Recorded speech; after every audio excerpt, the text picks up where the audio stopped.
እሺ ምንድነው ምሳሌ ባለቤት ያገልጋይ እግዚአብሔር ቢባርከው በምንድን ነው? ኢየሱስ ጌታ አሜን። ኢየሱስ ጌታ አሜን። የት ነው የሚኖረው? እዚህ ነው የሚኖረው። ቅርብ ነው ወደዚህ የመጣችው። እግዚአብሔር ምስክርን በዚህ ጪቴ ጉዳይ ላይ እግዚአብሔር የውጪ ፕሮሰስ ጨርሷል። አሜን።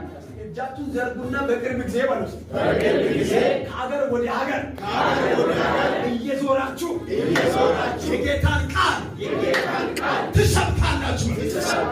የምትባረክ ይበለው ለአገልግሎት ነው በለው።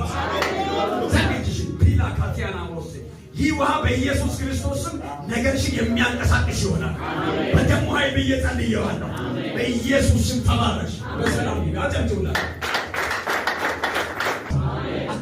ይመታ አንቱራ ይመታ።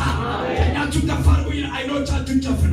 የጨለማ አለቃ፣ የሟርት መንፈስ፣ የድግምት መንፈስ፣ የሞት አዋጅ፣ በርሰጊ መንፈስ፣ የአጋንሞት ጉልበት፣ የቃልቻ መንፈስ፣ ሞረገናት አሁን ከዚህ ደቂቃ ጀምሮ ከአንዳንዶች ሐሳብ ላይ በኢየሱስም ይፍረስ፣ በኢየሱስም ይፍረስ።